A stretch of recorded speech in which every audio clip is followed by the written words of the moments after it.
ओम खड्गं चक्रगदे सुचापपरिगां चूलम्बुशुण्डिं शिरा शङ्खं सन्ददधिं करैस्त्रिनयनां सर्वाङ्गभूषावृतां नीलास्मद्युतिमासपाददशकां सेवे महाकालिकां यामास्तौ स्वपिते हरौ कमलजो हन्तुं मधुं कैटभम्। ओम जयंती मंगला काली भद्रकाली कपालिनी दुर्गा क्षमा शिवा धात्री स्वाहा स्वधा नमोस्तुते। नमस्कार, स्वागत है आपका आचार्य वाणी में। मैं आचार्य विक्रमादित्य आपके साथ हूँ और आज का विषय हमारा है सिंह राशि। सिंह राशि वालों के लिए 4 तारीख के दिन शुक्रवार का अवसर, नवमी तिथि विद्यमान है। ग्रह सुबह सुबह परिवर्तन की तरफ चले गए हैं और ये परिवर्तन बेहद खास आपके लिए बन रहा है। बृहस्पति अस्त जरूर है, लेकिन फिर भी चंद्रमा पर पूरी तरह से दृष्टि डालकर चीज़ों को आपके फेवर में ले जाने का प्रयास कर रहे हैं। पराक्रम से आगे बढ़कर चीज़ों को लेने से काम हो सकता है, बढ़िया हो सकता है, लेकिन ध्यान एक बात का रखना पड़ेगा आपको। चीज़ें आपके फेवर में जा रही हैं और मन भी आपका पूरा प्रशस्त है, लेकिन कुछ हैं जो गलत लोग आपके आसपास लगे हुए हैं जो आपको आपके गंतव्य मार्ग से भटकाने का प्रयास करते दिखाई दे रहे। भटकिएगा मत, फालतू के कामों में लगेगा मत, थोड़ा स्वार्थी बने, काम करने का प्रयास कीजिए। भड्डली नौमी है इस दिन। भड्डली नौमी अनसूत साया माना जाता है और इस वर्ष का अंतिम अनसूत साया होता है। फिर 4 महीने के लिए मुहूर्त नहीं आते, दिवाली पे जाकर फिर उसके बाद मुहूर्त शुरू होते हैं। तो कोई बड़ा काम, विशेष काम करना हो तो इस भड्डली नौमी का कार्य दिन आरंभ कर लिए। अनसूत साया माना जाता है। बहुत गज केसरी योग भी बनकर तैयार है आपकी राशि में। तो लाभ आता दिखाई दे रहा है, फायदा होता दिखाई दे रहा है, लेकिन मेहनत से।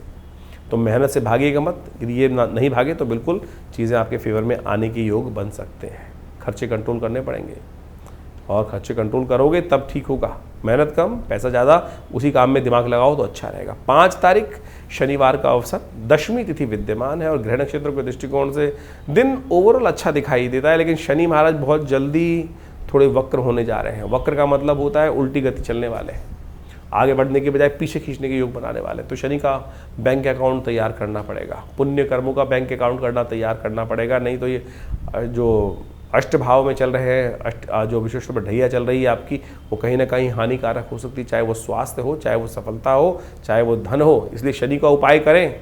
आपके लिए सबसे बढ़िया उपाय है शनि को मनाएं, सदा सुख पाएं। तो आप हनुमान जी को चोला चढ़ाने का प्रयास कीजिए। हो सके तो हनुमान चालीसा का पाठ करें। ये शनिवार का दिन है, इसलिए अवश्य कर लीजिए, चीज़ें आपके लिए अच्छी रहेंगी। बात कर लेते हैं 6 तारीख की।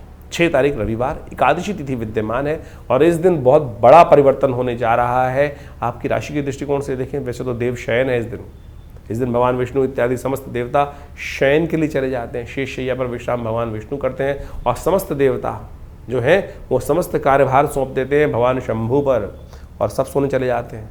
लेकिन इस बार एक विशेष परिवर्तन का योग बन रहा है कि देवता शयन के लिए जा रहे हैं, लेकिन बृहस्पति जाग रहे हैं। और ये बृहस्पति का जागना आपकी राशि के दृष्टिकोण से, बुद्धि के दृष्टिकोण से, परिश्रम के दृष्टिकोण से, परिवार के दृष्टिकोण से और तो और कई और कार्यों से भी बहुत बढ़िया आपके लिए योग बनाता दिखाई दे रहा है। जो चीज़ें कॉन्सेप्ट अतिचारी बृहस्पति हैं और बदलते ही 12 वर्ष बाद आपकी राशि में बहुत सुंदर जगह पे आए थे, लाभ वाले दिरे पे आए हैं, लेकिन अस्त हो गए थे। अब वो पूरे वर्ष के लिए उदय होकर आपके लिए चीज़ों को ठीक करते दिखाई देने, संतान को भी ठीक करेंगे, बहुत सारे और लाभ देंगे, बुद्धि भी ठीक जगह चलेगी। तो ये अब आपके लिए बहुत सुंदर योग बन रहा है, तो इसका लाभ लीजिए। इसको थोड़ा बृहस्पति को और ताकत देने का प्रयास कीजिए। हो सके तो भगवान विष्णु के मंदिर में जाकर उनको विशेष तौर पर पीले पुष्प अर्पित करें, तुलसी की के पत्ते अर्पित करने का प्रयास करें। उनका पूजन करने के बाद उनको कमल के पुष्पों की शैया प्रदान करने का प्रयास करें, मखानों की शैया प्रदान करने का प्रयास करें और फिर उनका पूजन कर चरणामृत ग्रहण करें। अकाल मृत्युहरणम सर्वव्याधि विनाशनम विष्णु पादोत्कम पित्वा पुनर्जन्म न विद्यते। शास्त्र में ये अद्भुत रूप से है। तो भगवान विष्णु की पूजा का ये अद्भुत महत्व है, इसको लाभ लेने का आप इस दिन अवश्य प्रयास करें। 7 तारीख सोमवार का अवसर, द्वादशी तिथि विद्यमान है। मन थोड़ा हल्का दिखाई देता है, स्वास्थ्य का ध्यान रखने की ज़रूरत दिखाई दे रही है। जिस प्रकार का योग बन रहा है, बेकार के कामों में थोड़ा धन खर्च अधिक होने के योग बन सकते हैं। तो थोड़ा सोच विचार कर काम करने की ज़रूरत है, ऐसे नहीं जल्दी जल्दी कर लें। ज्ञानियों का सहारा लीजिए। इस दिन वामन पूजा की योग बनता है, तो इसलिए ज्ञानी जन, श्रेष्ठ जन, विप्रजन जहाँ दिखाई दें अपने अनुसार से थोड़ा बहुत दान पुण्य करने का प्रयास करेंगे तो अच्छा रहेगा। स्वास्थ्य का ध्यान रखने को कहा है। शिव के मंदिर में जाकर थोड़ा दूध से भगवान का अभिषेक करने, महामृत्युंजय मंत्र का जप करते हुए या लघु मृत्युंजय का मंत्र जप करते हुए अच्छा रहेगा, नुकसान नहीं होगा। शरीर को बचाना, शरीर की रक्षा करना सबसे पहले ज़रूरी है। 8 तारीख मंगलवार का अवसर, त्रयोदशी तिथि विद्यमान है और इस दिन भौम प्रदोष का योग बन रहा है। ग्रहों के दृष्टिकोण से आपके लिए समय थोड़ा मन से हल्का दिखाई देता है, मन को बल देना पड़ेगा। मन, चंद्रमा जिस प्रकार से योग बना रहा है हल्का है थोड़ा, शुक्र की दृष्टि डाल रहा है तो मन विकारी हो रहा है, कहीं ना कहीं मन का विकार उत्पन्न कर रहा है, मन जो है हल्का भाव दिखाई दे रहा है, तो उसको मन को साधने की ज़रूरत है। तो काम करें, थोड़ा दूध का सेवन कीजिए, थोड़ा दूध का खीर बना के सेवन करेंगे, वो अच्छा रहेगा आपके लिए। हो सके तो थोड़ा सा इस दिन विशेष तौर पर भगवान शिव के मंदिर में जाकर, भौम प्रदोष है तो भगवान शिव के मंदिर में जाकर मीठे दूध से या मीठे जल से भगवान का अभिषेक करना भी आपके जीवन के कष्टों को दूर करता है। जहाँ तक कि शास्त्र में कहा गया कि ऋण से भी मुक्ति दे देता है, तो इच्छु रस से भगवान का अभिषेक करने से आपके ऋण से भी मुक्ति करने के योग बनेंगे। मंगल का ऋण मोचन स्तोत्र का पाठ करना भी भौम प्रदोष के दिन बड़ा कल्याणकारी माना जाता है। 9 तारीख बुधवार का अवसर, इस दिन चतुर्दशी तिथि विद्यमान है और एक बार फिर ग्रह फिर आपके फेवर में पूरी तरह से आते दिखाई दे रहे हैं। आपकी बुद्धि से, आपके परिश्रम से, आपके विशेष तौर पर सहयोगी के दृष्टिकोण से ग्रह आपके लाभ पहुंचाने का रास्ता बना सकते हैं। धन आगमन का मार्ग आपकी बुद्धि से निकलता दिखाई दे रहा है, आपकी बुद्धि से कहीं ना कहीं चीज़ें पॉजिटिव बनती दिखाई दे रहे हैं। इस दिन से चतुर्मास आरंभ हो रहा है, कोशिश करें जहाँ संत महात्मा दिखाई दे जाएं उनकी सेवा करें, सेवा से मेवा प्राप्त करने के योग बहुत अच्छे बनते दिखाई देंगे। श्री गणेश का सुंदर स्तवन करें, पूजन करें। बुधवार का दिन है, वो आपके लिए संपूर्ण रूप से कष्टों को निवारण, विघ्नों को निवारण करने का योग बनाएगा। 10 तारीख का दिन बृहस्पतिवार का दिन है, पूर्णिमा तिथि है, गुरु पूर्णिमा का सुंदर अवसर है। सत्यव्रत इसी दिन होगा। बहुत सारे लोग बार बार पूछते रहते हैं सत्यव्रत कब होगा, तो नोट कर लीजिए, सत्यव्रत आषाढ़ का जो सत्यव्रत है, सत्यनारायण की कथा है, वो योग बन रहा है 10 तारीख को, शुद्ध रूप से है। इसके आगे पीछे बहुत सारे लोग कई बार कहते हैं पंचांग ने आगे बता दिया, पीछे बता दिया, तो 15 तारीख जो 10 तारीख को ही रहेगा। अब ग्रहों के दृष्टिकोण से राजयोग बनकर तैयार है, बुद्धि सही दिशा में काम कर रही है, योग बना रही है, लेकिन फिर भी थोड़ा ध्यान रखना पड़ेगा आपको। कहीं ना कहीं जो आपका तेज है, आपकी कांति है, सिंह राशि वाले हैं ना, तो सिंह राशि वालों की समस्या क्या होती है कि उनका तेज किसी के आगे टिकता ही नहीं है, कोई उनके तेज के आगे टिकता ही नहीं है।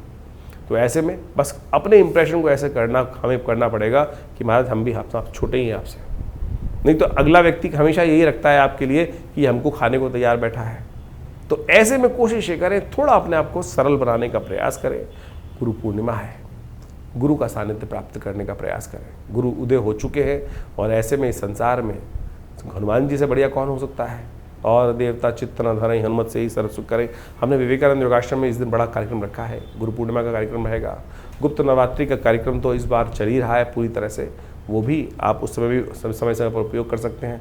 और इसके अगले दिन, गुरु पूर्णिमा के अगले दिन से हनुमान जो विशेष कार्यक्रम आरंभ होने जा रहा है, वो होने जा रहा है शिव की आराधना का, रुद्राभिषेक का। तो आप सब लोग पूरे महीने जो रुद्राभिषेक चलेगा उसमें अपना स्थान आरक्षित कर भगवान शिव की विशेष पूजा के लिए हासिम के साथ जुड़ सकते हैं और बहुत बढ़िया तरीके से भगवान का सुंदर स्तवन करने का योग बनता है। इसका लाभ लीजिए, कल्याण होगा। तो इस प्रकार से आपने ग्रहों की विवेचनाओं को, ग्रहों के योगों को समझा कि आपके दिन पर दिन किस प्रकार के जुलाई के आरंभ काल में ग्रहों का योग बनेगा और ये योग आपके जीवन पे किस प्रकार से प्रभाव डाल रहा है। देखिए, ये तो योग जो है वो हमेशा बनते आते हैं और उन योगों का प्रभाव तो आपकी राशि के दृष्टिकोण से, आपके लग्न के दृष्टिकोण से पड़ता ही है। सबसे पहले ये हमको समझना चाहिए कि हमारी राशि मुख्य है या लग्न की राशि मुख्य है या सूर्य की राशि मुख्य है। क्योंकि सबसे ज़्यादा प्रश्न जो इस वक्त हमारे चैनल पर लोगों के द्वारा पूछे जा रहे हैं या किसी भी ज्योतिषी कार्यक्रम को देख के लोगों के मन में उठता है, वो यही है कि मैं अपनी राशि कौन सी देखूँ। देखिए, मुख्यतः सबसे ज़्यादा प्रमुख राशि जो होती है जहाँ चंद्रमा विद्यमान होता है, जहाँ चंद्रमा आपकी राशि में पहुंचा हुआ है, वही राशि मुख्य मानी जाती है। गोचर के दृष्टिकोण से उस राशि का महत्व ज्योतिष के दृष्टिकोण से सबसे ज़्यादा माना जाता है। लेकिन हमारा एक ऐसा मानना है और हमने प्रत्यक्ष रूप से ज्योतिष के अंदर देखा कि वह पूरी जन्मपत्री को कई स्वरूप में देखा जा सकता है और उन सब चीज़ों को अच्छे से देखने के बाद फिर ज्योतिषी ही ये को देखना चाहिए कि आपके ऊपर कौन सी राशि के अनुसार से किस प्रकार से ग्रहयोग फलीभूत हो रहे हैं। कई बार चंद्र राशि फलीभूत होती है और कई बार लग्न राशि फलीभूत होती है। वो ग्रहों पे के योग के ऊपर निर्धारित होता है कि ग्रहों के योगायोग किस प्रकार से, किस व्यक्ति के दृष्टिकोण से कौन से ग्रह कार्य कर रहे हैं, कौन से ग्रह सुप्त अवस्था में है, कौन से ग्रह जागृत अवस्था में है, कौन से ग्रह स्वप्नादि अवस्था में है। तो इन सब चीज़ों की विवेचना करने के बाद फिर ये निर्धारित किया जाता है। चंद्र राशि वैसे फिर भी आप सही तरह से देख सकते हैं, आपके जन्मपत्री के अनुसार से चंद्रमा जिस राशि में विद्यमान है उसको चंद्र राशि बोला जाता है। उसके अनुसार से आप देखेंगे तो आपका फल बिल्कुल मैच होगा।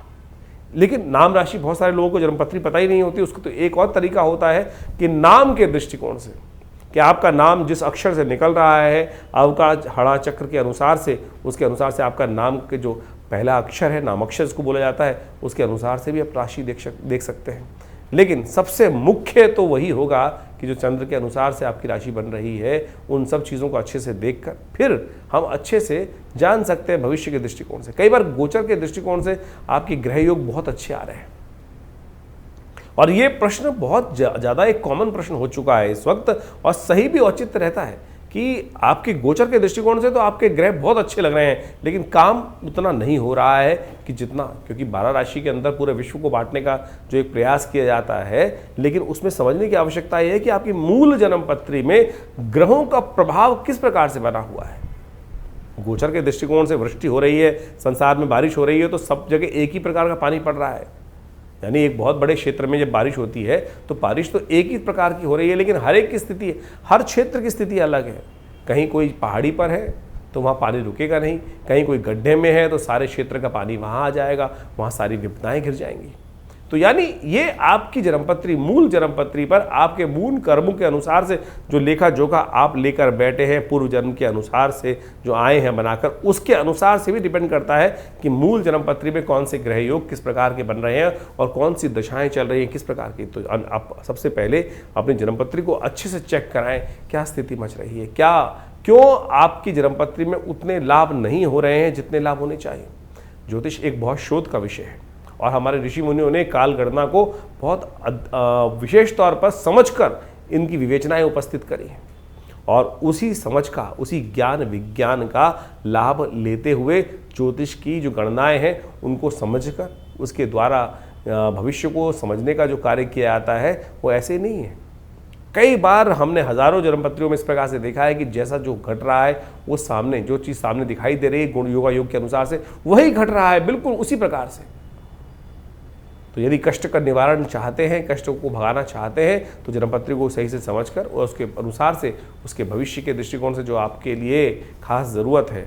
देखिए, बड़े भाग्य मानुष तन पावा, बड़े भाग्य से मानुष तन मिलता है, और ऐसे ही नहीं दुख में निकालने के लिए है। इन दुखों को समाप्त करने के लिए एक दिशा पकड़ने की आवश्यकता है, दिशा बदलने की आवश्यकता है। दशा स्वयं बदल जाएगी। दिशा किस प्रकार से पकड़ी जाए, किस मार्ग पे चला जाए, चलना ही तो है। और चलना यदि गलत मार्ग पे होगा तो गलत तरफ हमको लेके जाएगा, सही मार्ग पकड़ लेंगे तो सही तरफ चलते चले जाएंगे। तो यही जो दिशा हमको ज्ञान विज्ञान के माध्यम से मिले तो वो विशेष तौर पर हमारे जीवन में कल्याण का मार्ग बना देती है, सही रास्ता हमको दिखा देती है। तो आप अच्छे से समझें आपकी जन्मपत्री में कौन से ग्रह योग किस प्रकार के हैं। गोचर के दृष्टिकोण से तो हम बता ही रहे हैं आपकी राशि में किस प्रकार के योग बन रहे हैं। और इस वक्त आषाढ़ के महीने के अंतिम अवसर पर जो ग्रहों का योगा योग बनकर तैयार है वो आपने अच्छे से देखा। शनि महाराज अब अपनी राशि को में जो बदलकर पूरे स्थिर हो चुके थे, फिर वक्री होने जा रहे हैं। इसी जुलाई में वो वक्री हो जाएंगे, और जिस भाव में चल रहे हैं कहा जाता है वक्री ग्रह और ताकतवर हो जाता है। षडाष्टक योग शनि मंगल का बनकर, शनि के साथ मंगल का जो तैयार हो रहा है वो कहीं ना कहीं फिर एक विश्व में उपद्रव की जो चिंगारी है उसको भड़का सकता है। जो लोग कह रहे थे कि शांति हो गई है, ये पुनः शनि महाराज वक्री होने के बाद 4 महीने वक्री रहने वाले हैं शनि महाराज। अच्छी बात यह है कि बृहस्पति उदय हो रहे हैं। बृहस्पति जो उदय हो रहे हैं वो एक बहुत अपना शामक प्रभाव, अतिचारी बृहस्पति, जैसे ही पिछले करीब करीब मई में परिवर्तन किया था, उसके बाद परिवर्तन करते ही कुछ दिन बाद ही वो अस्त हो गए सूर्य के सन्निकट आने के कारण से। अब पुनः वो जागृत हो रहे हैं, उदय हो रहे हैं और अपना प्रभाव पूरी तरह से दिखाएंगे। हमने आपकी राशि के दृष्टिकोण से उस पूरे के पूरे जो रास्ता है बृहस्पति और शनि महाराज के, वो सब आपके समक्ष तथ्यात्मक तौर पर रखने का प्रयास किया है, उसको आप अच्छे से समझ लें। और फिर भी कोई प्रश्न मन में यदि आ रहा हो तो चिंता ना करें, हम आपके साथ हैं। यदि आप खुद मिलना चाहते हैं आश्रम पे तो रविवार को हम मिलते ही हैं हर व्यक्ति के साथ। सुबह 8 बजे से लेकर करीब करीब जो 10 साढ़े 10 बजे तक विशेष कार्यक्रम रहते हैं, उन सब में बहुत सारे लोग आकर यज्ञ में सम्मिलित भी होते हैं और माँ भगवती का आशीर्वाद भी लेते हैं और अपने प्रश्नों का निवारण भी जान लेते हैं। और यदि बहुत दूर है तो फ़ोन पे आयुष जो आप विशेष तौर पर अपॉइंटमेंट्स का प्रोसेस है, आप फ़ोन नंबर चल रहे हैं उन पे संपर्क साध कर अपने प्रश्नों का निवारण जान सकते हैं और उस उपायों को कर आप अच्छे समस्याओं को दूर करने का योग बना सकते हैं। तो ये राशिफल हम लगातार आपके साथ रहते हैं और बहुत सारे अलग अलग जो ज्योतिष की गणनाओं के माध्यम से विभिन्न ग्रहों का परिवर्तन होता है, उन सब के समस्त सिद्धांत आप तक पहुंचाने का प्रयास करते रहते हैं। तो इन सबको समझें, जीवन में सही मार्ग को पकड़ें, सत्य मार्ग को पकड़ें और फिर आगे चलने का प्रयास करें तो अच्छा रहेगा। धन्यवाद आप सबका।